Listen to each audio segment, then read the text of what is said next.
Hello students and welcome back to our YouTube channel Vidyam. मैं हूं Anshita Jindal, a graduate from SRCC. आज है हमारा थर्ड चैप्टर इंडियन इको का, इकोनॉमिक रिफॉर्म्स 1991। मुझे काफी इंटरेस्टिंग चैप्टर लगता है। एलपीजी के बारे में पढ़ना है, लिबरलाइज, प्राइवेटाइज, ग्लोबलाइज, ठीक है। इसमें से सबसे सबसे ज्यादा इंपॉर्टेंट टॉपिक जो है वो है लिबरलाइजेशन।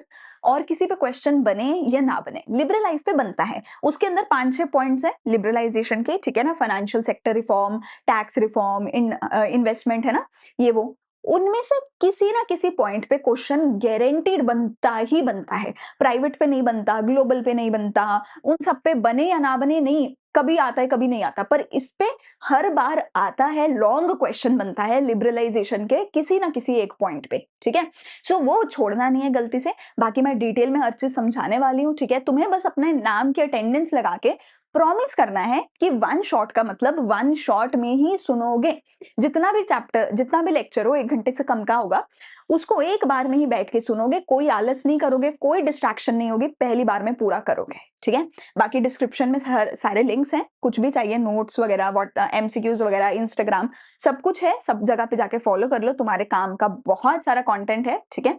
एंड आ जाओ, शुरू करते हैं Indian economy chapter number 3, one shot lecture.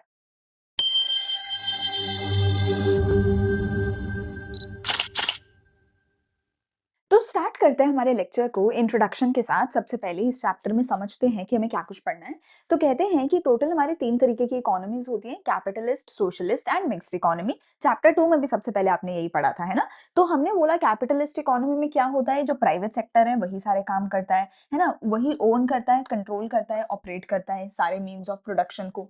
Socialist economy में क्या होता है, गवर्नमेंट करती है ये सारे काम, गवर्नमेंट ही ओन करती है सारे मीन्स ऑफ प्रोडक्शन को, गवर्नमेंट ही कंट्रोल करती है, गवर्नमेंट ही ऑपरेट करती है, ठीक है। पर इंडिया ने तो अपनाया था मिक्स्ड इकोनॉमी। मिक्स्ड इकोनॉमी में क्या था कि जो मीन्स ऑफ प्रोडक्शन थे वो कौन ओन करता है, गवर्नमेंट भी और प्राइवेट सेक्टर भी, दोनों साथ में मिलके, है ना, बिजनेस ओन करते हैं, बिजनेस चलाते हैं, बिजनेस कंट्रोल करते हैं। तो इंडिया ने तो टेक्निकली मिक्स्ड इकोनॉमिक सिस्टम अपनाया था, जो हमने चैप्टर 2 के इंट्रोडक्शन में भी पढ़ा था।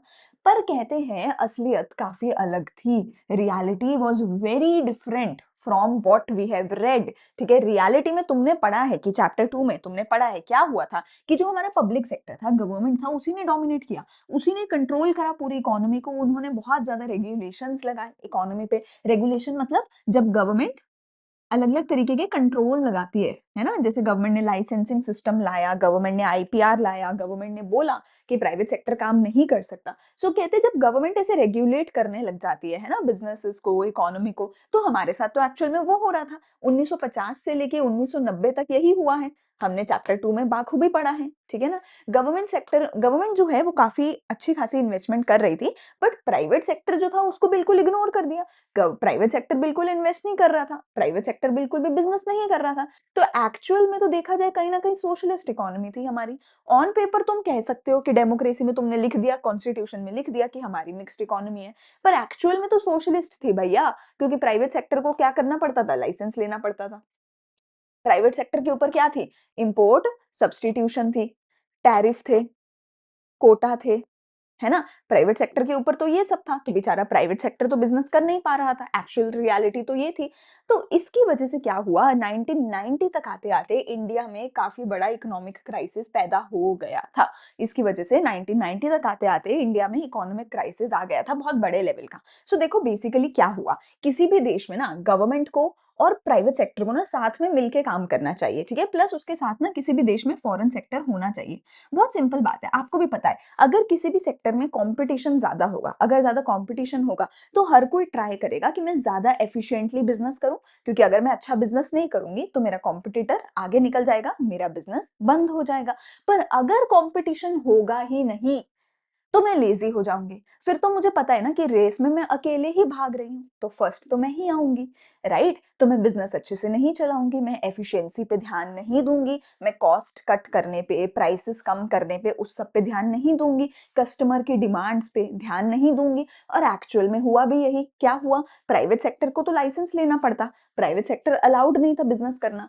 फॉरेन के साथ हम कोई भी ट्रेड कर नहीं रहे थे, इंपोर्ट बंद था, एक्सपोर्ट बंद था, फॉरेन इन्वेस्टमेंट बंद थी, बाहर के लोग आ नहीं सकते थे हमारे देश में। सिर्फ और सिर्फ गवर्नमेंट कर रही थी, जो भी बिजनेस कर रही थी, जो भी कुछ कर रही थी, सिर्फ और सिर्फ गवर्नमेंट कर रही थी। और गवर्नमेंट जो है, एक तो मोनोपोली हो गई, क्योंकि कॉम्पिटिशन ही नहीं है, तो वो लेज़ी हो गई, क्योंकि रेस में अकेली भाग रही है, तो फर्स्ट तो वही आएगी, तो उन्होंने अच्छे से काम नहीं किया। इवन आज भी हमें पता है सरकारी ऑफ़िसेज़ के हाल बहुत बुरे हैं, वहाँ पे एम्प्लॉइज़ बैठे होते हैं, भैया एसी की हवा खा रहे होते हैं, काम नहीं कर रहे होते, लंबी-लंबी लंच ब्रेक्स होती हैं, है ना?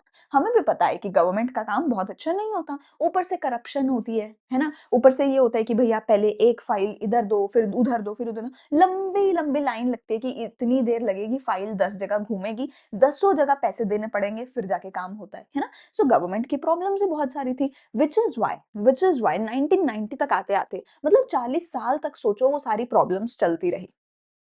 40 साल तक वो सारी प्रॉब्लम्स चलती रही, तो फिर एक पॉइंट पे आके भैया हमारी इकोनॉमी ने दम तोड़ दिया कि भैया अब मैं और सहन नहीं कर सकती। अब मैं गवर्नमेंट की करप्शन, लाइसेंसिंग, गवर्नमेंट की मोनोपोली ये सब सहन नहीं कर सकती। तो हमारी इकोनॉमी चली गई क्राइसिस के अंदर। क्या हुआ इकोनॉमी में? क्या क्राइसिस आया? सबसे पहले हमारी इकोनॉमी में आया shortage of foreign exchange reserve. हम लोग जो है इंपोर्ट तो करे जा रहे थे at a very high rate without matching growth of export. Export तो ग्रो हो नहीं रहा क्योंकि प्राइवेट सेक्टर तो बिजनेस कर ही नहीं रहा भाई, अलाउड ही नहीं है बिजनेस करना।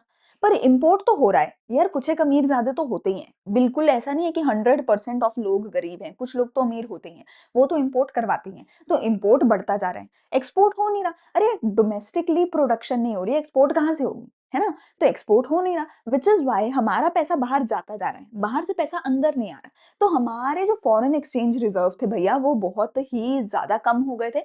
इतने कम हो गए थे कि 2 हफ्ते के अंदर-अंदर अगर हमें कोई हेल्प नहीं मिलती, तो 2 हफ्ते के बाद हमारे पास पैसा ही नहीं बचता इम्पोर्ट करवाने का।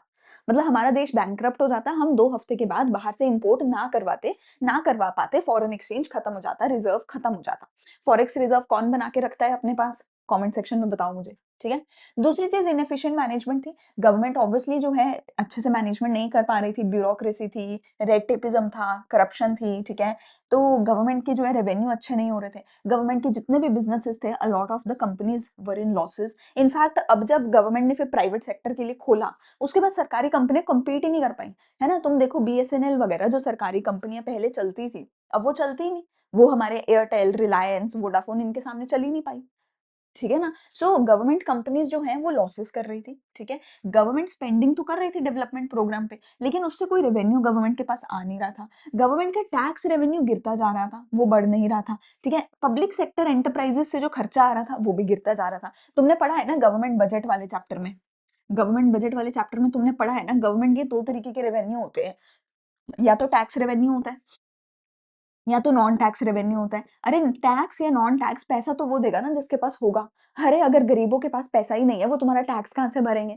तो टैक्स नहीं आता था। गवर्नमेंट की जो कंपनीज़ थी, गवर्नमेंट की कंपनीज़ भी लॉसेस कर रही थी। क्यों? क्योंकि अगेन गरीबी भी बहुत थी, इनएफिशिएंसीज़ भी थी गवर्नमेंट की, है ना? करप्शन भी था, वो सब तो था ही, ठीक है? डेफिनिटली।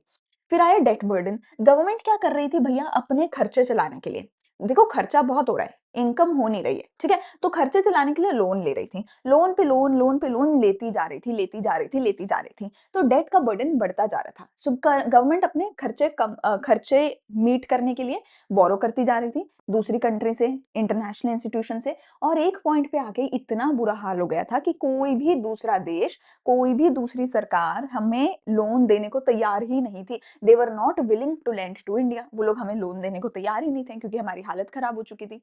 फॉरेन एक्सचेंज रिजर्व हमारे पास सफिशिएंट नहीं था। भैया फॉरेन एक्सचेंज रिजर्व इतना था ही नहीं कि हम इंटरेस्ट पेमेंट कर सकें। अगर हमने बाहर वालों से लोन लिया है, तो बाहर वालों को जब इंटरेस्ट पे करना होगा तो उनकी करेंसी में करना होगा ना, उनकी करेंसी हमारे पास थी नहीं, डॉलर हमारे पास था नहीं, ठीक है ना? तो डेट का बर्डन बढ़ता जा रहा था। ऊपर से इन्फ्लेशन बहुत ज़्यादा बढ़ती हमारे देश में जा रही थी, ठीक है? प्राइसेज़ जो है एसेंशियल गुड्स के भी बढ़ते जा रहे थे, ठीक है? रोटी के, मेडिसिन के, इन चीज़ों के बढ़ते जा रहे थे, ठीक है? मनी सप्लाई इंक्रीज़ हो रही थी, शॉर्टेज ऑफ एसेंशियल गुड्स हो रही थी। तो एसेंशियल गुड्स की शॉर्टेज हो रही थी और गवर्नमेंट मनी प्रिंट करते जा रही थी, क्योंकि गवर्नमेंट अपना खर्चा चलाने के लिए पैसा तो चाहिए ना। तो मनी प्रिंट कर रही थी, मनी सप्लाई बढ़ रही थी, उसकी वजह से इन्फ्लेशन बढ़ रही थी। तो ओवरऑल हमारे पास ट्रिक क्या है? 4 problems I side, SIDE। S से क्या हुआ? Shortage of foreign exchange, inefficient management, debt burden और इफेक्ट ऑफ इन्फ्लेशनरी प्रेशर। 4 हमारे पास प्रॉब्लम्स आई। इन प्रॉब्लम्स की वजह से हमारा देश जो है बहुत ही ज़्यादा बुरी हालत में चला गया था। उस पॉइंट पे अगर हमारे देश को लोन नहीं मिलता तो शायद हमारा देश बैंकरप्ट हो जाता, शायद हमारा देश आगे चल नहीं पाता। ठीक है? तो उस पॉइंट पे हमें बस एक ही चीज़ समझ आ रही थी कि हमें चाहिए बहुत ही ज़्यादा बड़ा लोन। पर दुनिया पागल तो नहीं है, दुनिया को भी दिख रहा है ना, तुम किसी ऐसे बंदे को तो लोन नहीं दोगे ना जो उल्टा भैया बैंकरप्ट होने वाला है। तुम अपना और लोन तो उसे नहीं दे सकते ना, तो दुनिया हमें लोन दे नहीं रही थी। तो फिर हमारे देश की सरकार किसके पास गई? हमारे देश की सरकार गई वर्ल्ड बैंक के पास और आईएमएफ के पास, इंटरनेशनल मॉनेटरी फंड, आईएमएफ के पास और वर्ल्ड बैंक के पास हमारी सरकार गई। हमने बोला कि भैया क्या तुम हमें प्लीज़ सिर्फ और सिर्फ $7 बिलियन का लोन दे सकते हो? ज़्यादा नहीं है, बस 7 थोड़ा-सा ये तो है, थोड़ा-सा ही तो है। $7 बिलियन का लोन दे दो, ज़्यादा तो हमने माँगा नहीं। वो कहते हैं ऐसे कैसे दे दें? तुम तो गरीबी में जा रहे हो, तुम तो बैंकरप्ट हो रहे हो, फॉरेक्स तुम्हारे पास नहीं है, इन्फ्लेशन तुम्हारी हो रही है, सरकार करप्ट है। हम कैसे तुम्हें लोन दे दें? प्राइवेट सेक्टर बिज़नेस नहीं कर सकता, इम्पोर्ट एक्सपोर्ट कर नहीं सकते, हम कैसे तुम्हें लोन दे दें? हम पागल थोड़ी हैं तुम्हारे सरकार की जेबें भरते रहे लोन दे-दे के। वो कहते हैं हम लोन नहीं देंगे। तो हमारे फाइनेंस मिनिस्टर जो थे मनमोहन सिंह 1991 में वो गए थे आईएमएफ और वर्ल्ड बैंक के पास लोन लेने के लिए। तो उन्होंने सीधी-सीधी हमारे ऊपर 3 कंडीशंस रख दी और बोला कि अगर ये कंडीशंस मीट करोगे अभी के अभी, तभी लोन तुम्हें देंगे $7 बिलियन का, वरना हम लोन नहीं देंगे, तुम्हारी इकोनॉमी बैंकरप्ट हो जाएगी, फॉरेक्स खत्म, इन्फ्लेशन ज़्यादा, करते रहो जो करना है।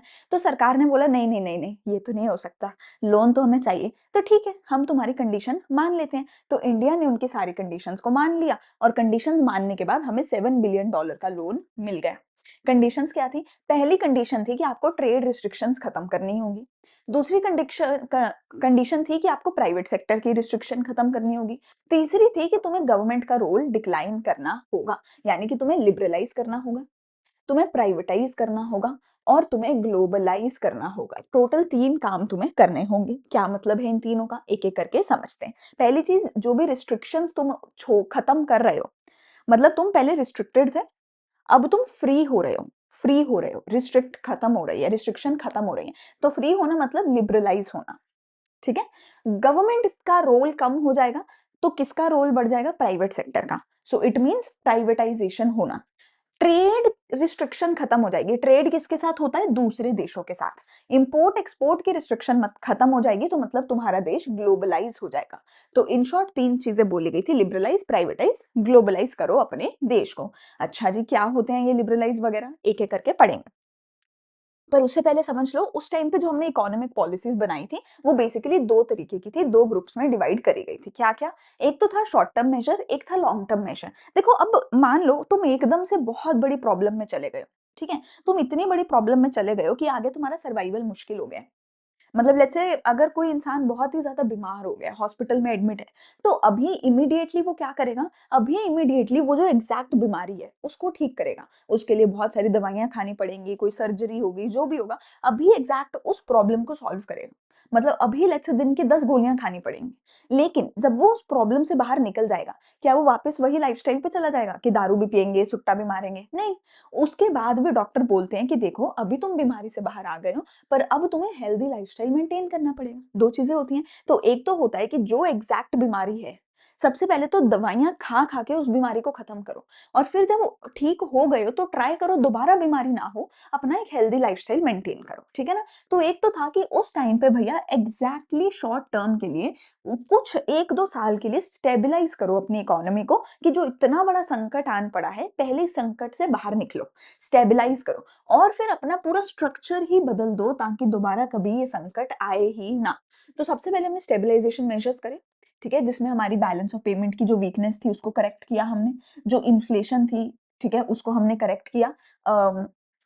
फॉरेन एक्सचेंज रिजर्व हमने बनाए, तो जो उस टाइम की शॉर्ट टर्म प्रॉब्लम थी वो सॉल्व करी और फिर हमने स्ट्रक्चरल रिफॉर्म बनाए, हमने अपनी एफिशिएंसी इम्प्रूव करी, इंटरनेशनल कॉम्पिटिटिवनेस हमने इम्प्रूव करी, ठीक है? तो ये सब चीज़ें पढ़ते हैं कि कैसे ये सब कुछ हमने किया, पर बेसिकली पॉलिसी 2 तरीके की है, स्टेबलाइजेशन एंड स्ट्रक्चरल रिफॉर्म्स, ठीक है?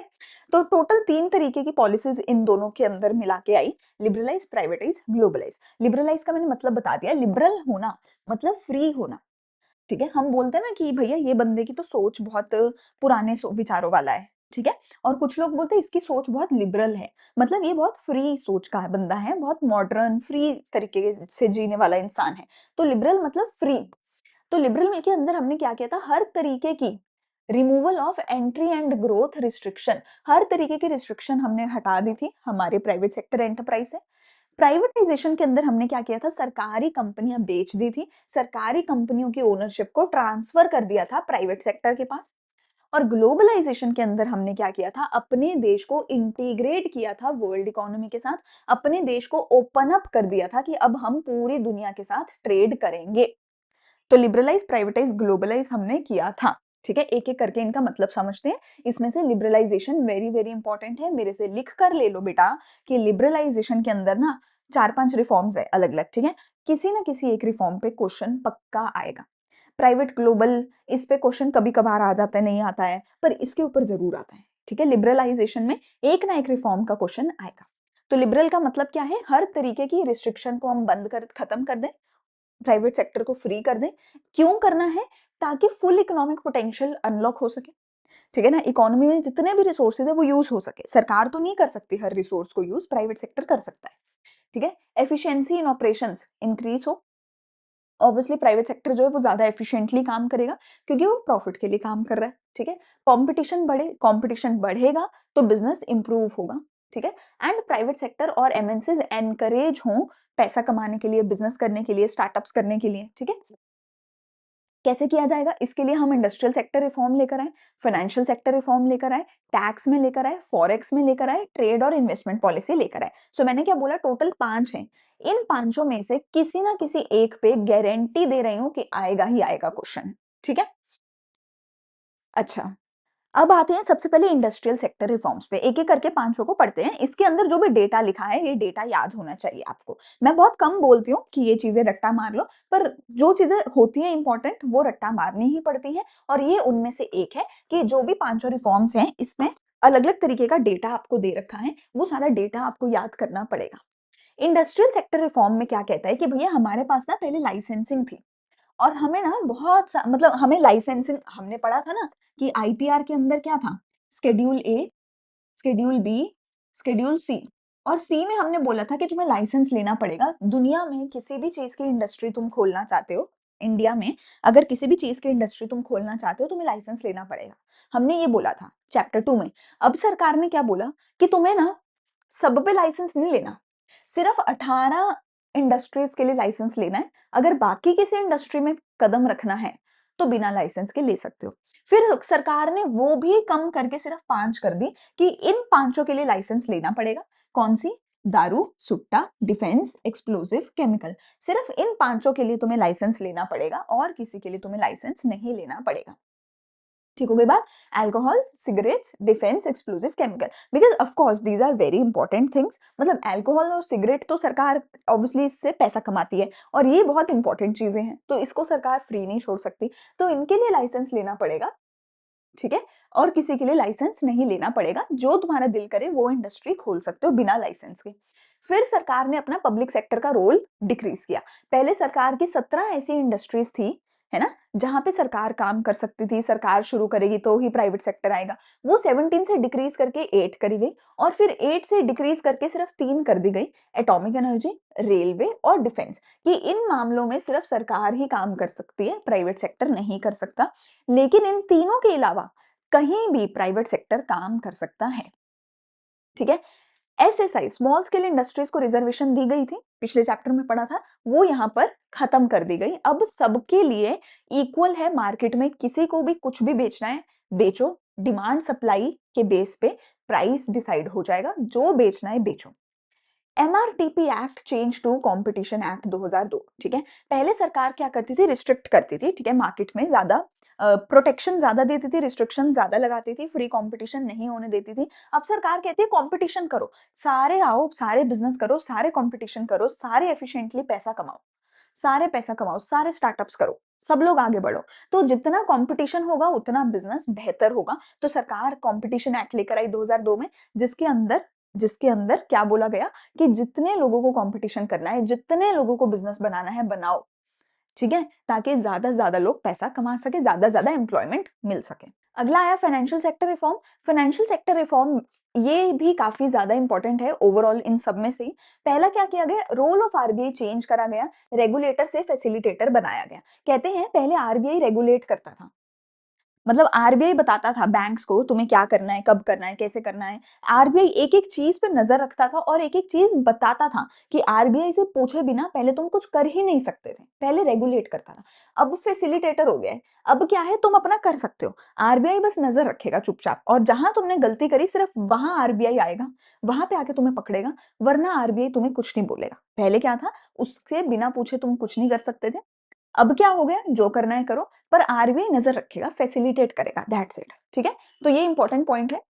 ओरिजिन ऑफ प्राइवेट बैंक, पहले प्राइवेट लोग बैंक नहीं बना सकते थे, जिनका प्राइवेट बैंक था भी, वो भी सरकार ने अपने अंडर ले लिया था, ठीक है? नेशनलाइज़ेशन कर दी थी बैंक्स की। अब प्राइवेट लोग अपने खुद के बैंक खोल सकते हैं, अपना पैसा इन्वेस्ट करके एक बैंक शुरू कर सकते हैं। हाँ, मतलब आरबीआई से कुछ एक परमिशन वगैरह, लाइसेंस वगैरह लेना पड़ेगा, पर ठीक है, तुम खोल सकते हो, यू हैव दैट ऑप्शन, ठीक है? तो इससे क्या हुआ, रेट ऑफ इंटरेस्ट कम हुए और बैंकिंग सर्विसेज़ बहुत अच्छी हो गई। आज की डेट में तुम्हें पता है एचडीएफसी, आईसीआई, आईडीबीआई, है ना? कितने सारे प्राइवेट बैंक्स हैं और वो बहुत अच्छी सर्विसेज़ देते हैं, ठीक है? Increase in the limit of foreign investment to 14%। पहले फॉरेन इन्वेस्टमेंट नहीं हो सकती थी बैंक्स में, अब होने लग गई। अब तुम बोलते हो कि बाहर से भी अगर कोई आके हमारे बैंक्स में इन्वेस्ट करना चाहे, एचडीएफसी के शेयर कोई फॉरेनर खरीदना चाहे, तो खरीद सकता है, up to 14%। Ease in expansion process, तुम ईज़िली अपने बैंक को पूरे nation wide, world wide expand कर सकते हो, कोई प्रॉब्लम नहीं है, ठीक है? टैक्स रिफॉर्म आया, डायरेक्ट टैक्स रेट कम कर दिए गए। पहले होता था कि तुम्हारी इनकम का 50%, 60% टैक्स में देना पड़ेगा, 70% टैक्स में देना पड़ेगा। अब कितना हो गया, 10%, 20%, मैक्सिमम 30%, ठीक है? तो अब डायरेक्ट टैक्स रेट कम हो गया। इनडायरेक्ट टैक्स में भी रिफॉर्म आ गया। पहले इनडायरेक्ट टैक्सेस बहुत सारे होते थे, बहुत मुश्किल होती थी उनकी अकाउंटिंग करनी। अब तो सिंपल जीएसटी आ गए, पूरे देश भर का एक ही टैक्स है ना? और प्रोसेस बहुत सिंप्लीफाई कर दिया, टैक्स भरने का, सरकार के पास टैक्स जमा करवाने का, टैक्स अकाउंटिंग करने का, हर चीज़ का प्रोसेस सिंप्लीफाई हो गया। इससे आपको अपने सीए को भी कम पैसे देने पड़ेंगे, तो आप वहाँ भी पैसे बचाओगे। गवर्नमेंट को भी टैक्स आपको कम देना पड़ेगा और कम टाइम में देना पड़ेगा। तुम्हारा टाइम तुम्हें टैक्स के चक्कर में बर्बाद नहीं करना पड़ेगा। फिर आया फॉरेन एक्सचेंज रिफॉर्म, तो सरकार ने रुपीस को डीवैल्यू कर दिया, अपने आप से 20% डीवैल्यू किया और इसकी वजह से इंक्रीज इन फॉरेक्स हुआ और free market determination of exchange rate हुआ। ये दोनों देखो बहुत टेक्निकल चीजें हैं, ये दोनों बहुत टेक्निकल चीजें हैं, मैं शॉर्ट में थोड़ा बता देती हूँ, पर फॉरेन एक्सचेंज रिजर्व वाला चैप्टर पढ़ लेना तो ये दोनों तुम्हें समझ आ जाएंगे और इसको रट्टा तो मार ही लेना, ठीक है? तो कहते हैं पहले क्या होता था ना, फ्री एक्सचेंज रेट कैसे होते हैं? एक्सचेंज रेट 3 तरीके के होते हैं। तुमने पढ़ा ना, फिक्स्ड, फ्लोटिंग, मैनेज फ्लोटिंग। तो पहले हमारा फिक्स्ड एक्सचेंज रेट होता था, ठीक है? अगर किसी को ये सब नहीं समझ आ रहा है तो फॉरेन एक्सचेंज वाला चैप्टर पढ़ लेना। मैक्रो का सेकंड लास्ट चैप्टर, ठीक है? तो पहले हमारा फिक्स्ड एक्सचेंज रेट सिस्टम होता था, ठीक है? इसके बाद हमने क्या कर दिया, 1991 के बाद हम managed floating exchange rate system पे आ गए। अब हमारा क्या है, manage floating exchange rate system हमारे देश में चलता है।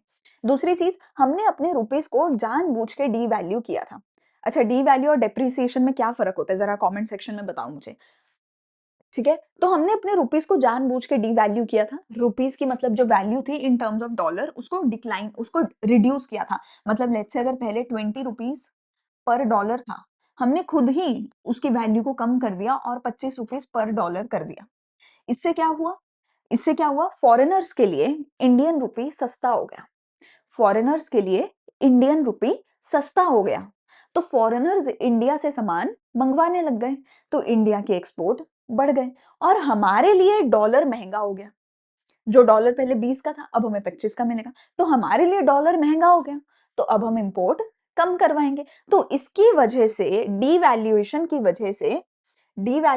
वजह से इंपोर्ट हमारे गिर गए और एक्सपोर्ट हमारे बढ़ गए, जिसकी वजह से हमारा जो फॉरेन एक्सचेंज रिजर्व था, जो कितना बचा था, सिर्फ 2 वीक्स का ही बचा था, वो अब बहुत ज़्यादा बढ़ने लगा। आई थिंक उस टाइम पे कुछ $6 बिलियन का हमारा फॉरेक्स रिजर्व बचा था। आज के टाइम पे कुछ $600 बिलियन का फॉरेक्स रिजर्व हमारे पास है, ठीक है जी? एंड हमने manage floating exchange rate system बनाया। फिर है trade and investment policy reserve. हमने क्या किया, हमने इंपोर्ट सब्स्टिट्यूशन हटाया, टैरिफ हटाया, कोटा हटाया, ठीक है? चैप्टर 2 में लिखा है ना, चैप्टर 2 में पढ़ा है ना कि इंपोर्ट सब्स्टिट्यूट किया, टैरिफ लगाए, कोटा लगाए, तीनों चीजें पढ़ी हैं। तीनों चीजें इसके अंदर हटा दी गई। तीनों को क्या बोला गया है, क्वांटिटेटिव रिस्ट्रिक्शन। क्वांटिटेटिव रिस्ट्रिक्शन बोले तो टैरिफ, कोटा, वही चीज, ठीक है?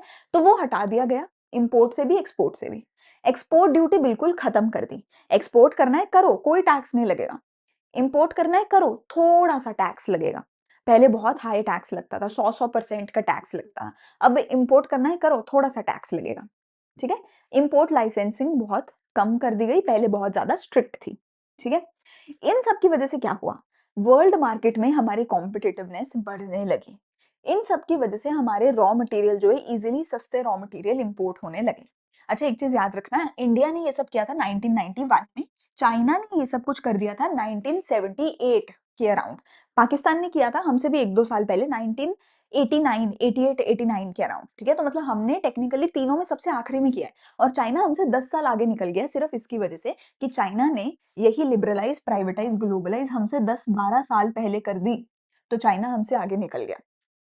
ठीक है? और चाइना ने अपनी मर्ज़ी से की थी। इंडिया और पाकिस्तान को लोन चाहिए था, इसलिए बोला गया कि भैया लोन तभी मिलेगा जब एलपीजी लेकर आओगे, इसलिए हमने किया था। ठीक है जी? एनीवेज़ चलो हो गया, अच्छी बात है ना? कि हुआ सब कुछ। तो 1991 के बाद लिबरलाइज़ ये सब कुछ हुआ। लिबरलाइज़ में टोटल 5 रिफॉर्म हमने पढ़े हैं, ये पाँचों इम्पोर्टेंट हैं। ठीक है? इसीलिए मेजर सबसे बड़ा पार्ट भी यही है पूरे चैप्टर का। अब तो छोटी-छोटी चीज़ें बची हैं, जल्दी से कर लेते हैं। प्राइवेटाइजेशन का मतलब क्या होता है कि जो सरकारी कंपनीज हैं उसकी ओनरशिप, उसकी मैनेजमेंट जो है वो रिड्यूस हो जाएगी और सरकार से छीन के प्राइवेट सेक्टर को दे दी जाएगी। ऐसा क्यों करना है? क्योंकि गवर्नमेंट के बजट का डेफिसिट रिड्यूस होगा। क्योंकि जब गवर्नमेंट अपनी ओनरशिप बेचेगी तो गवर्नमेंट का एसेट रिड्यूस होगा।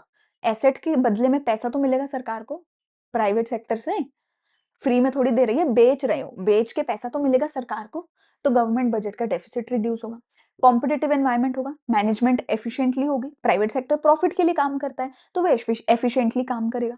डिसीजन मेकिंग क्विक होगी, अब तुम्हें 10 जगह पे जाके साइन करवाने की जरूरत नहीं पड़ेगी, ब्यूरोक्रेसी नहीं होगी। कंज्यूमर की सेटिस्फैक्शन के लिए काम होगा। प्राइवेट सेक्टर अच्छे से काम करता है ताकि कंज्यूमर खुश हो, ज्यादा पैसा दे। सरकारी कोई भी चीज उठा के देख लेना, हालत खस्ता ही होती है क्योंकि प्रॉफिट के लिए काम नहीं होता, तो वो कस्टमर की सेटिस्फैक्शन का ध्यान ही नहीं देते थे। अब कस्टमर की सेटिस्फैक्शन का ध्यान दिया जाएगा। ठीक है? प्रॉफिट के लिए काम होगा, इन्वेस्टमेंट भी बढ़ेगी, एम्प्लॉयमेंट भी बढ़ेगी। ठीक है? तो ये सारे काम होंगे, इसी वजह से प्राइवेटाइजेशन करना जरूरी था। प्राइवेटाइजेशन दो तरीके से हो सकती है, या तो पूरा ही 100% शेयर दे दो प्राइवेट सेक्टर को, मतलब पूरी मेरी कंपनी थी, मैंने पूरी की पूरी कंपनी आपको बेच दी। ठीक है? पूरी ही मैंने ओनरशिप और मैनेजमेंट आपको ट्रांसफर कर दी। या फिर क्या होगा, मेरी कंपनी है, मैंने कंपनी का कुछ हिस्सा आपको बेच दिया, बट मेजॉरिटी शेयर मेरे पास है। ठीक है? तो या तो मैंने पूरा ही हिस्सा बेच दिया, पूरी ही अपनी ओनरशिप, पूरी ही मैनेजमेंट गवर्नमेंट ने दे दी प्राइवेट सेक्टर को, या फिर गवर्नमेंट ने डिसइन्वेस्ट कर दिए और अपने कुछ, selling a part of the equity to the public, अपनी इक्विटी का कुछ हिस्सा डिसइन्वेस्ट कर दिया, पब्लिक को दे दिया और कुछ हिस्सा अपने पास रखा। तो सरकार ने क्या किया, जो बिल्कुल ही लॉस मेकिंग है, जो बिल्कुल ही लॉस मेकिंग है, जिसका पता है कि ये तो किसी काम की है ही नहीं, उसको क्लोज कर दिया। ठीक है? जो थोड़ी बहुत ठीक ठाक सी थी, जो पता था कि रिवाइव हो सकती है और जो ज्यादा नेशनल इंपॉर्टेंस की नहीं थी, उसको पूरी तरीके से सेल ऑफ कर दिया। ठीक है? और जो प्रॉफिट मेकिंग थी ऑलरेडी, थोड़ी अच्छी हालत में थी, प्लस जो नेशनल इंपॉर्टेंस वाली चीजें थी, है ना? जो थोड़ी नेशनल इंपॉर्टेंस वाली इंडस्ट्रीज थी, उनके अंदर क्या कर दिया, डिसइन्वेस्ट किया। या फिर क्या किया, पब्लिक प्राइवेट पार्टनरशिप कर ली, है ना? कि मिलके पब्लिक और प्राइवेट सेक्टर काम करेंगे। सो जो तो बिल्कुल ही घटिया है, बिल्कुल ही बंद होने की कगार पे, उसको बंद ही कर दिया। ठीक है? कुछ एक को सेल ऑफ कर दिया, जिसको रिवाइव किया जा सकता था कि प्राइवेट सेक्टर रिवाइव कर देगा, उसको सेल ऑफ कर दिया। और कुछ एक को क्या बोला कि जो थोड़ी बहुत प्रॉफिट में थी, थोड़ी ठीक ठाक थी, नेशनल इंपॉर्टेंस की थी, उसको सरकार ने अपने पास रखा, पर डिसइन्वेस्ट कर दिया, उसका कुछ हिस्सा प्राइवेट सेक्टर को दे दिया। तो इस तरीके से सरकार ने क्या करी, प्राइवेटाइजेशन करी। ठीक है? इसके अंदर याद रखना, गवर्नमेंट ने क्या बनाए थे, कुछ एक नवरत्न बनाए थे, कुछ एक महारत्न बनाए थे। ठीक है? कुछ एक नवरत्न बनाए थे, कुछ एक महारत्न बनाए थे। ये आपकी बुक में टेबल के फॉर्म में मिलेगा आपको, एक बार ये रीड आउट कर लेना, रट्टा मारने की जरूरत नहीं है, थोड़ा सा रीड कर लेना। नवरत्न और महारत्न बनाए थे, इसका मतलब था कि जो गवर्नमेंट की हंड्रेड्स ऑफ कंपनीज थी, उसमें से कुछ इंपॉर्टेंट कंपनीज को, कुछ प्रॉफिट वाली कंपनीज को नवरत्न का टैग दिया था, कुछ कंपनीज को महारत्न का टैग दिया था, और इनके ऊपर गवर्नमेंट ने स्पेशल फोकस किया था, इनका अलग तरीके से प्राइवेटाइजेशन किया था। तो थोड़ा सा वो रीड आउट कर लेना, ज़्यादा इंपॉर्टेंट नहीं है, पर कई बार केस स्टडी वगैरह में पूछा जाता है। ठीक है? मतलब अगर केस स्टडी में पूछा गया है तो ऑब्वियसली केस स्टडी में सब दे ही रखा होता है, बट आई विल सजेस्ट एक बार रीड आउट कर लेना, दैट्स इट, ठीक है? अच्छा, प्राइवेटाइजेशन क्यों नहीं करनी चाहिए? इससे सोशल वेलफेयर निग्लेक्ट होता है। क्योंकि भैया सरकार तो बिज़नेस सरकार क्यों कर रही है? गरीबों के लिए। प्राइवेट सेक्टर क्यों कर रहा है? प्रॉफिट के लिए। तो गरीबों के लिए अब से बिज़नेस नहीं होगा, अब से सिर्फ प्रॉफिट के लिए होगा। तो सोशल वेलफेयर निग्लेक्ट हो गया, अनएम्प्लॉयमेंट हो गई। क्योंकि भैया सरकार तो ना किसी को भी रखे हुए है, पैसा दिए हुए है ना? मतलब सरकारी जो तुम्हें नौकरियाँ अगर लेनी है, तो सरकारी नौकरी एक तो रिश्वत देके ली जाती है। कोई भी इंसान मेजरली अगर कोई अच्छी सरकारी नौकरी है, ठीक है? इवन पीएन वगैरह की भी अगर सरकारी नौकरी होती है आज की डेट में, तो वो भी तुम बिना पैसे दिए, बिना रिश्वत दिए ना नौकरी नहीं ले सकते। तो सरकार तो सबको रख लेती है, पड़े रहते हैं, ठीक है? पैसे देते रहती है सरकार, पेंशन देती रहती है। प्राइवेट सेक्टर ऐसा नहीं है। प्राइवेट सेक्टर में काम करोगे तो बचोगे, वरना निकाल दिए जाओगे। और लोगों ने खुद ही क्विट कर दिया। लोग कहते हैं मैं सरकारी कंपनी में ही काम करूँगा, मैं प्राइवेट कंपनी में काम ही नहीं करूँगा। ठीक है ना? तो इसीलिए क्या हो रहा था, जब कंपनी प्राइवेट हुई, लोगों ने उसको क्विट कर दिया और लोग भागने लगे वापस सरकारी कंपनियों के पास, ठीक है? तो अनएम्प्लॉयमेंट हुई। एग्रीकल्चर सेक्टर बहुत बुरे तरीके से निग्लेक्ट हुआ, बहुत बुरे तरीके से अफेक्ट हुआ। क्यों? क्योंकि एग्रीकल्चर में ना तुम प्रॉफिट नहीं कमा सकते। एग्रीकल्चर में तो लॉसेस होते हैं, ठीक है? फार्मर्स गरीब होते हैं, तो एग्रीकल्चर में तो सरकार को पैसा लगाना ही पड़ेगा और सरकार ने पैसा लगाना बंद कर दिया। सरकार ने सब कुछ प्राइवेट कर दिया, तो एग्रीकल्चर की हालत खस्ता हो गई, ठीक है? Concentration of economic power in the hands of rich. अब प्रॉफिट अगर कमाओगे तो अमीर और अमीर होगा, गरीब और गरीब होगा। रिस्की और लॉन्ग टर्म प्रोजेक्ट जो थे वो इग्नोर हो गए, क्योंकि अगर लॉन्ग टर्म है तो पैसा लगेगा बहुत ज्यादा, और बहुत ज्यादा पैसा प्राइवेट सेक्टर के पास है नहीं। अगर रिस्की है तो प्राइवेट सेक्टर कहता है मेरे को प्रॉफिट नहीं होगा, तो मैं उसमें घुसूंगा नहीं। तो प्राइवेट सेक्टर इनमें जाएगा नहीं, और इसमें कौन करेगा काम? सरकार। सरकार कर नहीं रही, सरकार ने हर चीज प्राइवेट सेक्टर को दे दी। तो इसलिए ये सारी प्रॉब्लम्स आने लगी थी इंडस्ट्रियल सेक्टर में। जब सरकार ने प्राइवेटाइजेशन करी तो ये प्रॉब्लम्स आने लग गई थी, ठीक है? अगला लास्ट आता है मेरे पास ग्लोबलाइजेशन। ग्लोबलाइजेशन का क्या मतलब है? मैं अपनी इकोनॉमी को ओपन करूंगी, मैं एक बॉर्डरलेस वर्ल्ड बनाऊंगी, मैं अपनी इकोनॉमी को दुनिया के साथ जोड़ूंगी। क्यों करूंगी ऐसा? ताकि मुझे ग्लोबल मार्केट का असेस मिल सके। ग्लोबल मार्केट में जो भी इन्वेस्टमेंट हो रही है वो मेरे देश में भी आए। ग्लोबल मार्केट में जो भी टेक्नोलॉजी है वो मेरे देश में भी आए। जो भी कंपनीज हैं वो मेरे देश में भी आए। जो प्रोडक्ट्स हैं वो मेरे देश में आए, और मेरे देश के लोग बाहर जाके सामान बेचें। मतलब दुनिया को बहुत फ़ायदा हुआ है वैसे इंडिया की जब मार्केट ओपन हुई, क्योंकि दुनिया में सबसे ज़्यादा लोग तो इंडिया में हैं, सबसे ज़्यादा डिमांड इंडिया के थ्रू इंडिया से आती है, तो दुनिया को भी अच्छा खासा इससे फ़ायदा हुआ है, ठीक है ना? बट हम भी बहुत सारी चीज़ें बाहर बेचते हैं बना-बना के, दुनिया भर को सस्ते रेट पे, ठीक है? एडवांस टेक्नोलॉजी जो दुनिया में थी वो हमारे पास आने लगी। कंपनीज के लिए अब फ्यूचर ऑप्शन बेटर हो गई। अब तुम सिर्फ रिस्ट्रिक्टेड नहीं हो ना इंडिया तक। अगर तुमने पूरा इंडिया कवर कर लिया तो जाओ पूरी दुनिया में अपने ब्रांचेस बिछाओ, अपना नेटवर्क बिछाओ, पूरी दुनिया से पैसे कमाओ, पूरी दुनिया में बिजनेस करो। स्किल्ड लेबर के लिए बेटर ऑप्शन है कि अगर तुम बहुत पढ़े लिखे हो, बहुत इंटेलिजेंट हो, बहुत बड़े इंजीनियर हो, डॉक्टर हो, बहुत बड़े बैंकर हो, तो दुनिया भर में जाके काम कर सकते हो, सिर्फ इंडिया तक रिस्ट्रिक्टेड नहीं हो। सो हमारे लिए इन प्रॉब्लम्स की वजह से, इन प्रॉब्लम से छुटकारा मिलेगा, ये चीज़ें हमें मिलेंगी अगर ग्लोबल होंगे। ग्लोबल कैसे होंगे? हमने ये सारी चीज़ें करी ग्लोबलाइज़ेशन के अंडर। सबसे पहले एफडीआई, फॉरेन डायरेक्ट इन्वेस्टमेंट की जो लिमिट थी उसको बढ़ा दिया, 51% तक कर दिया हाई-टेक इंडस्ट्रीज़ के अंदर। मतलब सरकार कहती थी कि भैया हमें बाहर वालों से ना इन्वेस्टमेंट नहीं लेनी। अगर वो इन्वेस्टमेंट लेंगे, वो हमारी कंपनियाँ खरीद लेंगे और फिर से हम पे राज करने लग जाएँगे। इसलिए बाहर वालों से इन्वेस्टमेंट नहीं लेने का है। पहले ऐसा बोलती थी सरकार, पर अब क्या किया सरकार ने? बोला लो 51% तक तुम इन्वेस्टमेंट ले सकते हो बाहर वालों से, ठीक है? 1 करोड़ तक की तुम इन्वेस्टमेंट ले सकते हो टेक्नोलॉजी के अंदर, ठीक है? डीवैल्यूएशन करी थी, ये तो हमने पढ़ ही लिया 20% की, ₹20 से ₹25, ₹30, 25-26 तक आ गई थी हमारी करेंसी, ठीक है? Indian rupee made partially convertible in 92, fully in 93। मतलब पहले तुम इंडियन रुपी के बदले में डॉलर ले ही नहीं सकते थे, you were not allowed to convert Indian rupee into dollar.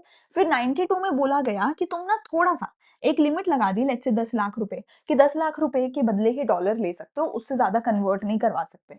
फिर 93 में बोला जितना मर्जी कन्वर्ट करवा लो, जितना मर्जी रुपी को डॉलर में कन्वर्ट करवा सकते हो, हमें कोई दिक्कत नहीं है, ठीक है? अब तो बहुत सिंपल हो गया, तुम्हारी गली-गली में फॉरेन एक्सचेंज की छोटी-छोटी दुकानें होती हैं, ठीक है ना? अगर तुम एक टियर 3 सिटी में भी हो, तो वहाँ भी तुम्हें मिल जाएँगी, बाज़ार में जाओगे, फॉरेन एक्सचेंज की एक ना एक छोटी-सी दुकान मिल जाएगी, वो तुम्हें रुपीज़ के बदले में कोई भी करेंसी कन्वर्ट करके दे देंगे।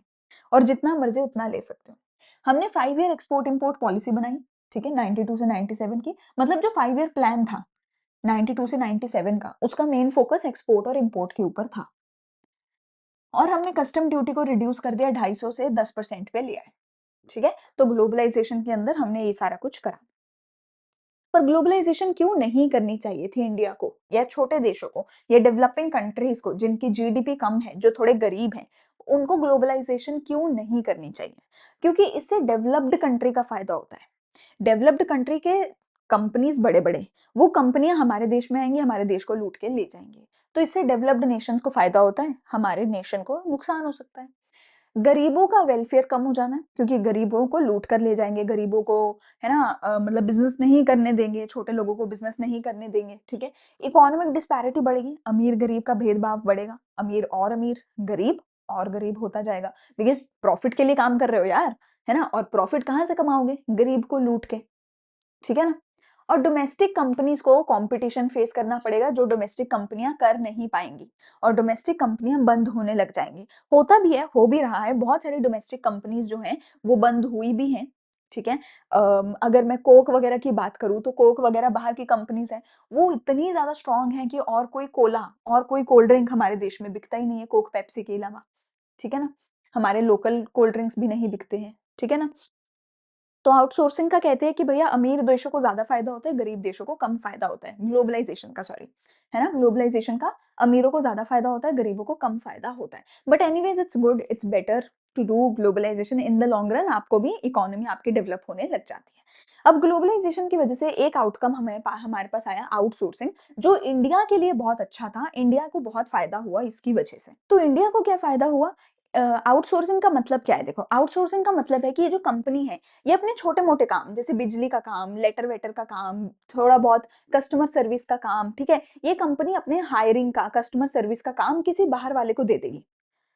ठीक है? और बोलेगी तुम मेरे लिए ये सारे काम कर दो ताकि मैं अपने कोर बिज़नेस पे फ़ोकस कर सकूँ।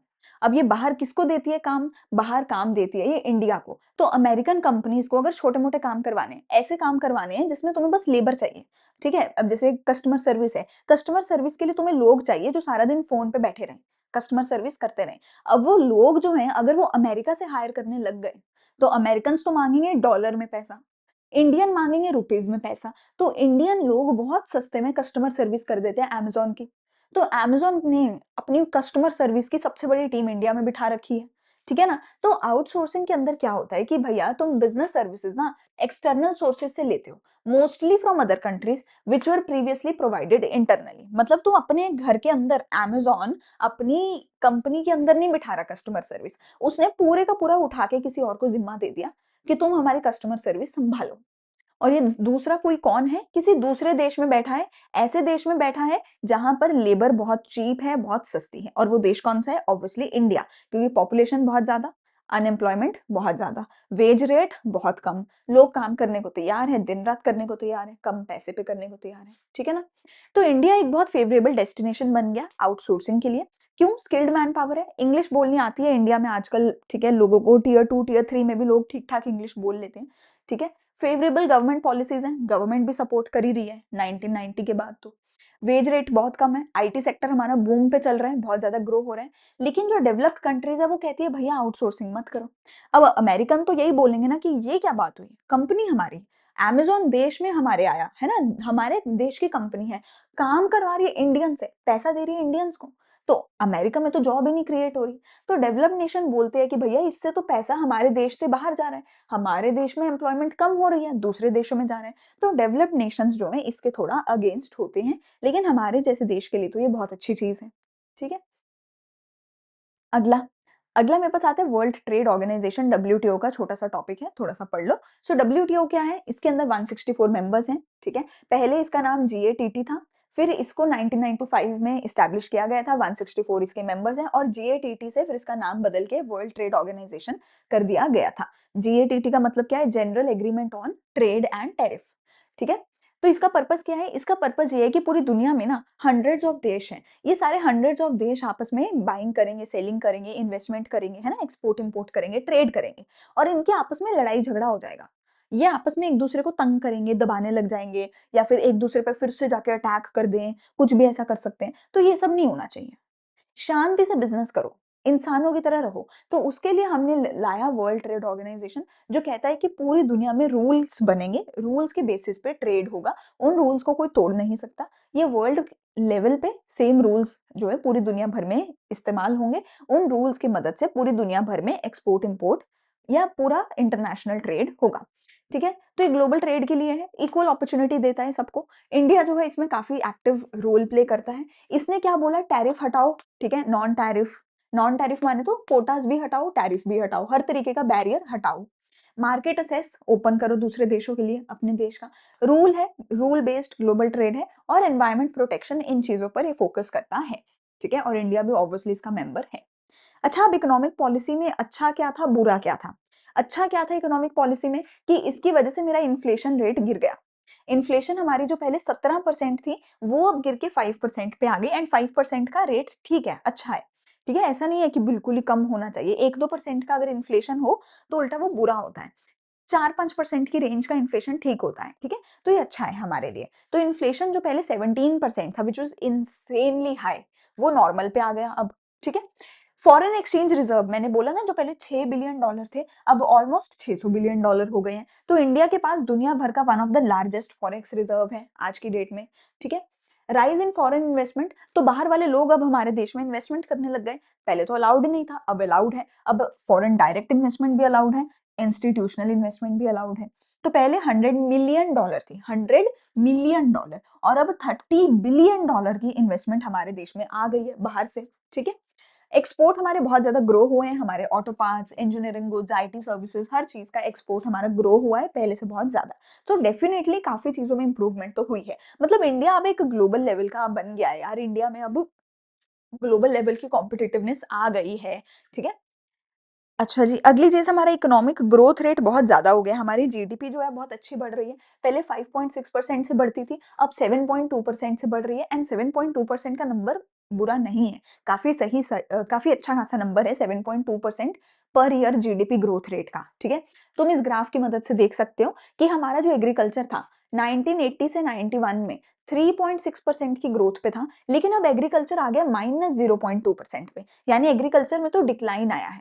इंडस्ट्री की अगर मैं बात करूँ तो 7 से गिर-गिर के 6% पे ऑलमोस्ट आ गई है। इंडस्ट्री में अच्छा खासा डिक्लाइन देखने को हमें मिला है। पर सर्विस सेक्टर की अगर मैं बात करूँ तो वो 6% से बढ़ के 10% पे आ गया है, यानी सर्विस सेक्टर में अच्छी खासी ग्रोथ हुई है। तो देख सकते हो तुम एग्रीकल्चर और इंडस्ट्री थोड़े डिक्लाइन पे आए हैं। एग्रीकल्चर सिवियर डिक्लाइन पे आया है, पर सर्विस सेक्टर बहुत अच्छा ग्रो हुआ है। इवन कि आज के डेट में इंडिया में जो भी है जीडीपी, जो भी ग्रोथ है, उसका एक मेजर पार्ट सिर्फ और सिर्फ सर्विस सेक्टर से ही आता है। जो कि एक खराब बात भी है कि हमने अपनी इंडस्ट्री को अभी भी हम अच्छे से नहीं कर पाए। हमने बोला था मेक इन इंडिया करेंगे, इंडिया में बनाओ, from the India for the world. हमने बहुत ऐसी चीज़ें करने की कोशिश करी पर हमसे नहीं हो पाया। हमारी इंडस्ट्री उतनी अच्छी नहीं चल रही। इनफैक्ट चाइना ने अपनी इंडस्ट्री को बहुत अच्छा बनाया, है ना? तुमने पढ़ा है ना जीएलएफ पॉलिसी लेकर आए, है ना? तो जीएलएफ वगैरह की वजह से चाइना ने अपनी इंडस्ट्रीज़ बहुत अच्छी बना ली, हमारी इंडस्ट्री ग्रो नहीं हुई और एग्रीकल्चर के तो बुरे हाल हो गए। क्यों? क्योंकि एग्रीकल्चर में भैया प्राइवेट सेक्टर घुसा, तो एग्रीकल्चर का बहुत बुरा हाल हो जाएगा और सरकार कम हो रही है। सरकार कहती है मैं सब्सिडी नहीं दूँगी, मैं पैसा नहीं दूँगी, मैं एमएसपी नहीं दूँगी। प्राइवेट सेक्टर तो वैसे ही नहीं देगा, प्राइवेट सेक्टर तो खा जाएगा गरीब फार्मर्स को। तो एग्रीकल्चर में क्योंकि गवर्नमेंट इन्वेस्टमेंट कम हुई है, तो एग्रीकल्चर में डिक्लाइन आया है। ठीक है?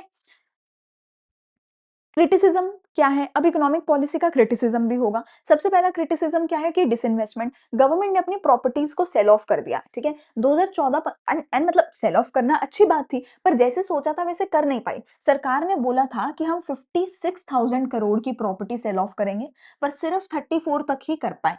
अपने टारगेट को अचीव नहीं कर पाए। दूसरी चीज़ गवर्नमेंट के जो एसेट्स थे वो बहुत ज़्यादा अंडर वैल्यूड थे और प्राइवेट सेक्टर को बहुत सस्ते रेट पे बेचे गए। मतलब प्राइवेट सेक्टर का तो फ़ायदा हो गया कि प्राइवेट सेक्टर को सस्ते में मिले, पर सरकार का नुकसान हुआ। सरकार ने हमारे टैक्स के पैसे से जो भी कुछ बनाया था, वो कुछ अमीरज़ादों को बहुत सस्ते रेट में बेच दिया, ठीक है? फॉल्टी एलोकेशन, डिसइन्वेस्ट अब तुमने अगर एसेट बेचा है तुमने अगर कोई एसेट बेचा है, तो उससे जो पैसा आया है, उसके बदले में कोई दूसरा एसेट ही खरीदोगे ना, या उसके बदले में अपनी लायबिलिटी रिड्यूस कर लो। पर सरकार ने ऐसा किया ही नहीं, एसेट बेच के अपना खर्चा, अपना एक्सपेंस फंड कर लिया। तो गवर्नमेंट ने एसेट बेच के जो पैसा आया, उसका कोई प्रोडक्टिव यूज़ करा ही नहीं। ठीक है? तो proceed from disinvestment were used to compensate the shortage of revenue, ठीक है? Rather than for the development. Government ने एसेट बेच के अपने खर्चे को फंड किया। ठीक है? मतलब इट इज़ लाइक कि मेरे पास गोल्ड था बहुत ज़्यादा, या मेरे पास शेयर्स थे। मैंने अपने शेयर्स बेच दिए, गोल्ड बेच दिया, बदले में फॉरेन ट्रिप करने चली गई। तो फॉरेन ट्रिप करके घूम के मज़ा तो आ गया, पर मेरे तो खर्चे हो गए ना, मेरे पास तो अब कुछ बचा ही नहीं ना। अगर वही एसेट होते, तो एसेट से मैं कल को रिटर्न कमा सकती थी। ठीक है? अगली चीज़, एम्प्लॉयमेंट जनरेशन कम हो गई। जीडीपी ग्रोथ रेट तो बढ़ता जा रहा था, पर एम्प्लॉयमेंट नहीं बढ़ी। ठीक है? इसको हमने क्या बोला, जॉबलेस ग्रोथ हुई है। क्यों? क्योंकि टेक्नोलॉजी बढ़ गई ना। अब सारा काम टेक्नोलॉजी की वजह से हो जाता है। अब तो वैसे ही एआई आ गया, तो सारा काम एआई की वजह से हो जाता है। तो जीडीपी तो बढ़ रही है, ग्रोथ तो हो रही है, प्रोडक्ट तो नए आ रहे हैं, सर्विसेज तो आ रही हैं, पर काम सारा एआई से हो जाता है। इवन मैं भी अपनी लाइफ में, चलो अब तो एआई काफ़ी यूज़ करने लग गई हूँ, ठीक है? तो जो काम के लिए पहले मुझे लोग रखने पड़ते थे, अब मेरा काफ़ी काम एआई से हो जाता है। तो एआई तो ऑब्वियसली जॉब्स खा रहा है, इसमें कोई दो राय नहीं है। टैक्सेशन रिफॉर्म्स जो हमने सोचे थे, वो उतने अच्छे से नहीं हुए। हमने सोचा था कि टैक्स को अगर हम कम कर देंगे, तो टैक्स की चोरी कम हो जाएगी और गवर्नमेंट के पास ज़्यादा टैक्स आने लगेगा, पर ऐसा कुछ हुआ ही नहीं। It did not result in increase in tax. ठीक है? उल्टा गवर्नमेंट का टैक्स रेवेन्यू कम भी हो गया और गवर्नमेंट जो है डेवलपमेंटल और वेलफेयर एक्सपेंसेस नहीं कर पाई। ठीक है? ये सबसे इंपॉर्टेंट पॉइंट है कि एग्रीकल्चर पे क्या इम्पैक्ट पड़ा इकोनॉमिक रिफॉर्म्स का। तो एग्रीकल्चर को बहुत बुरे तरीके से हिट किया इकोनॉमिक रिफॉर्म्स ने। हमारी जो पब्लिक इन्वेस्टमेंट थी, पब्लिक इन्वेस्टमेंट जो थी इरिगेशन पे, रोड्स पे, मार्केट लिंकेजेस पे, रिसर्च पे, एक्सटेंशन पे, ये सारी जो पब्लिक इन्वेस्टमेंट थी, वो पहले बहुत ज़्यादा थी। अब वो सारी की सारी बुरे तरीके से रिड्यूस कर दी गई थी, व्हिच इज़ व्हाई इरिगेशन और इन सब चीज़ों में गवर्नमेंट इन्वेस्ट नहीं कर रही थी। तो फार्मर्स को बहुत बुरी हालत देखनी पड़ी, फार्मर्स को बहुत प्रॉब्लम्स हुई। ठीक है? गवर्नमेंट ने अपनी एमएसपी हटा दी, गवर्नमेंट ने इंपोर्ट ड्यूटीज हटा दी, गवर्नमेंट ने क्या किया, सब्सिडी हटा दी। ठीक है? इंपोर्ट ड्यूटी हटा दी, तो बाहर से भी इंपोर्ट होने लग गया। ठीक है? गवर्नमेंट ने क्या किया, रिस्ट्रिक्शन सारी हटा दी एग्रीकल्चरल प्रोडक्ट से। तो अब एग्रीकल्चर में फार्मर्स को बाहर वालों के साथ compete करना पड़ रहा है, जो कि पॉसिबल नहीं था। ठीक है? So Indian farmers have to face competition, और इंडियन फार्मर्स की ऐसी हालत थी नहीं कि वो कॉम्पिटिशन फेस कर पाए। ठीक है? और इंडिया में जब तुम एमएसपी नहीं दोगे, सब्सिडीज नहीं दोगे, तो फार्मर्स वैसे भी काम नहीं कर पाएंगे। तो एग्रीकल्चर में सबसे बुरा इंपैक्ट रहा था इसका।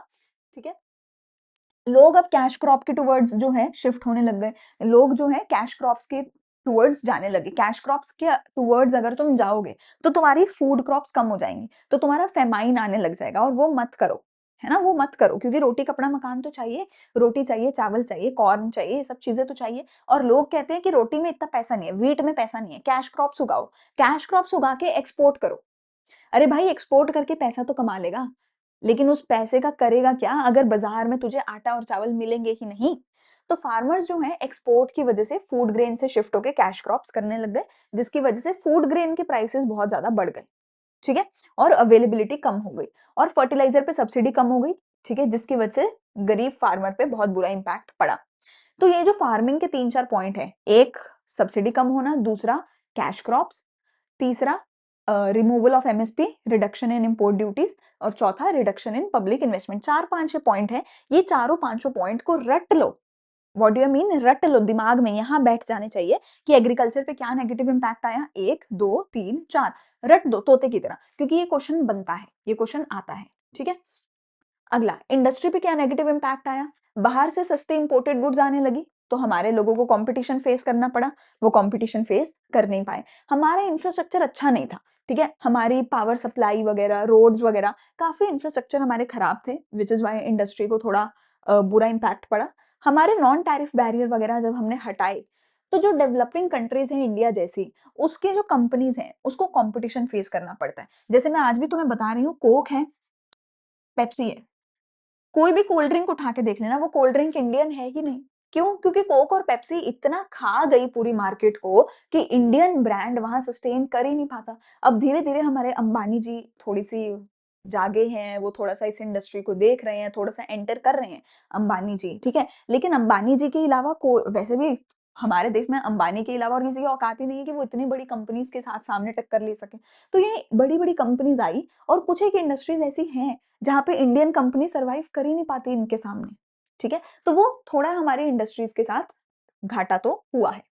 अगला लॉपसाइडेड ग्रोथ का क्या मतलब है कि सर्विस सेक्टर तो बढ़ा, पर बाकी के सेक्टर निग्लेक्ट हो गए, ठीक है? लोपसाइडेड मतलब कि किसी एक सिलेक्टेड एरिया में ही ग्रोथ हो रही है और दूसरे एरिया में उल्टा डी ग्रोथ हो रही है, डाउनवर्ड जा रहा है। तो लोपसाइडेड ग्रोथ में हमारा क्या हुआ? सर्विस सेक्टर तो बढ़ा, टेलीकॉम, आईटी, फाइनेंस ये तो बढ़ा, पर बाकी चीज़ें उल्टा हमारी रिड्यूस होने लग गई, एग्रीकल्चर, इंडस्ट्री ये सब उल्टा हमारा डाउनफॉल की तरफ चला गया, ठीक है? चलो लास्ट का 1-2 टॉपिक है जीएसटी और डिमोनेटाइजेशन बचा है, बस जल्दी से 2 मिनट में ही समझ लो ये तो क्योंकि तुमने बहुत बार ये पढ़ लिया होगा। बिज़नेस स्टडीज़ के आई थिंक चैप्टर में किसी में पढ़ते हो? नहीं, अच्छा 11th में पढ़ते हो। मतलब ये तो ठीक है, तुमने पहले भी 11th में भी पढ़ा ही होगा जीएसटी के बारे में, डिमोनेटाइजेशन के बारे में। इसके ऊपर क्वेश्चन भी आता नहीं है, बस सरकार ने पढ़ाना है तो इसलिए सरकार पढ़ा रही है। मतलब जो भी सरकार पावर में होती है ना, उसने जो भी कुछ अच्छा किया होता है, मतलब जो भी उनके बड़े कुछ होते हैं, है ना, कारनामे, वो उसको सीबीएसई को बोल देते हैं कि भैया ये अपनी बुक्स में डाल दो। ताकि बच्चों को पता चले कि हमारी इस वाली सरकार ने ये किया है। पहले कांग्रेस की सरकार थी वो भी ये करते थे, फिर बीजेपी है तो वो भी ये करेंगे, ठीक है?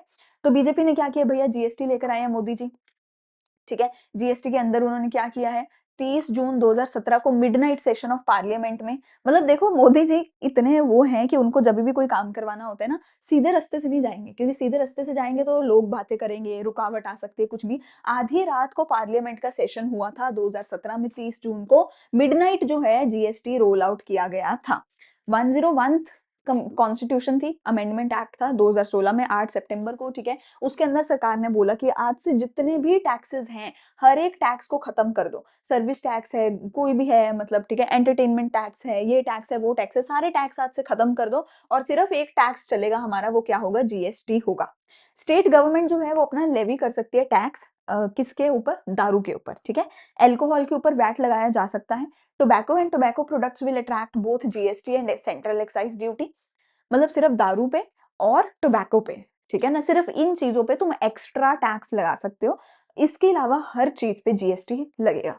इन दोनों के अलावा हर चीज़ पे जीएसटी लगेगा। पेट्रोल वगैरह पे आई थिंक 1-2 और चीज़ों पे कुछ है, बाकी हर चीज़ पे जीएसटी है। तो जीएसटी के अंदर अलग-अलग स्लैब्स हैं 0, 3, 5, 12, 18, 28 ठीक है? गुड्स पे भी लगता है, सर्विसेज़ पे भी लगता है, ठीक है? बहुत सारे टैक्सेस को रिप्लेस कर दिया, जैसे कि पहले वैट लगता था, सेल्स टैक्स लगता था, एंटरटेनमेंट टैक्स लगता था, ठीक है? अलग-अलग तरीके के टैक्स होते थे। अब वो सारे खत्म हो गए, सिर्फ़ और सिर्फ़ जीएसटी है। 5 पेट्रोलियम प्रोडक्ट्स को जीएसटी के बाहर रखा गया है, बाकी सारे जीएसटी के अंदर हैं। इससे हमारी जीडीपी में बूस्ट आया, कस्टमर को एडवांटेज हुआ, फाइलिंग मतलब टैक्स जमा करवाना आसान हुआ और बहुत ट्रांसपेरेंसी इससे आ गई, ठीक है? बहुत बेहतर हो गया। अच्छा अब जीएसटी के बारे में भी ये बोला जाता है कि जीएसटी कहने को बहुत अच्छी चीज़ थी, डिमोनेटाइज़ेशन कहने को बहुत अच्छी चीज़ थी, पर जिस तरीके से लागू करी गई ठीक है? मतलब बहुत सिंपल बात है। अगर मैं तुम्हारे लिए कुछ बहुत अच्छा भी कर रही हूँ, अगर मैं कहती हूँ कि बेटा तुम पढ़ाई करो, तुम्हारे अच्छे मार्क्स आ जाएँगे। ऑब्वियस बात है मैं तुम्हारे अच्छे के लिए बोल रही हूँ। पर अगर मैं तुम्हारे ऊपर थोप दूँगी कि भाई मार-मार के तुमसे करवाऊँ, डंडे मार के, पीछे पड़ के एकदम, तो तुम बोलोगे यार कि ठीक है नंबर आ गए, पर इस तरीके से, नहीं ये नहीं चाहिए था। वही चीज़ यहाँ पर भी हुई है कि जो इम्प्लीमेंटेशन है ना जीएसटी की भी, डिमोनेटाइज़ेशन की भी, इम्प्लीमेंटेशन अच्छी नहीं हुई, थोपा गया लोगों के ऊपर, वो अच्छा नहीं था।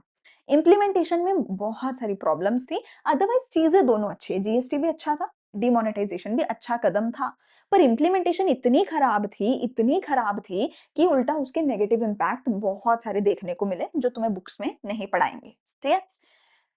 एनीवेज़ जीएसटी हो गया, अब आया डिमोनेटाइज़ेशन। डिमोनेटाइज़ेशन क्या था कि 2 लार्जेस्ट हमारी जो डिनोमिनेशन थी 500 के, 1000 के नोट, जो टोटल 86% थे हमारी करेंसी के, उनको रातों-रात बंद कर दिया। अगेन जीएसटी मिडनाइट आया था, ये कब आया था? रात को 8 बजे मोदी जी ने आके बॉम्ब फोड़ दिया था पूरी दुनिया के ऊपर कि भैया आज से नोट बंद है।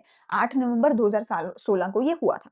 इससे क्या हुआ था? एक कैशलेस इकोनॉमी बन गई थी। मतलब एक चीज़ जो बहुत अच्छी मुझे लगती है जी इसके बाद जो हुई थी, वो ये थी कि इसके बाद लोग यूपीआई वगैरह बहुत ज़्यादा यूज़ करने लग गए, 10-10 रुपए भी यूपीआई करे जाते हैं एंड इंडिया का यूपीआई सिस्टम वर्ल्ड में वन ऑफ द बेस्ट है, जो कि अच्छी बात है। तो कैशलेस इकोनॉमी हो गई, हमारी जो सेविंग्स थी, जो कैश के फॉर्म में पर्स में पड़ी रहती थी, अब वो बैंक में जमा हो गई और बैंक उससे मनी मल्टीप्लायर बनाएगा, है ना?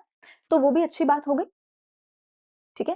टैक्स चोरी पे चेक हो गया, पहले लोग टैक्स चोरी करते थे कैश के फॉर्म में, अब सारा पैसा बैंक में है, तो तुम टैक्स चोरी नहीं कर सकते हो बैंक से, ठीक है? टैक्स एडमिनिस्ट्रेटिव मेजर था कि लोग अपना बैंक में पैसा डाल रहे हैं, तो लोअर इंटरेस्ट रेट होंगे, बैंक ज़्यादा लोन दे पाएगा, बैंक सस्ते में है ना इन लोन दे पाएगा, ठीक है?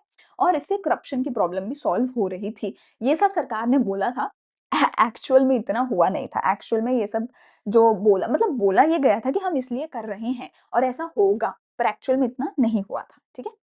क्यों? बिकॉज़ अगेन इम्प्लीमेंटेशन प्रॉब्लम थी, ठीक है? चलो हमारा लेक्चर हो गया यहाँ पे खत्म। तो बेसिकली डिमोनेटाइज़ेशन में इम्प्लीमेंटेशन प्रॉब्लम थी। अगर अच्छे तरीके से करी जाती तो शायद अच्छा रिज़ल्ट आता, पर इम्प्लीमेंट इतनी खराब करी गई कि प्रॉब्लम्स हुई, ठीक है? चलो ऑलमोस्ट 1 घंटे का लेक्चर बना है हमारा। लेक्चर को यहाँ पे करते हैं खत्म। जल्दी से डन लिखो कमेंट सेक्शन में कि पूरा लेक्चर तुमने कर लिया है। मैं मिलूँगी अगले चैप्टर में अगले लेक्चर के साथ। Thank you, bye bye, all the best.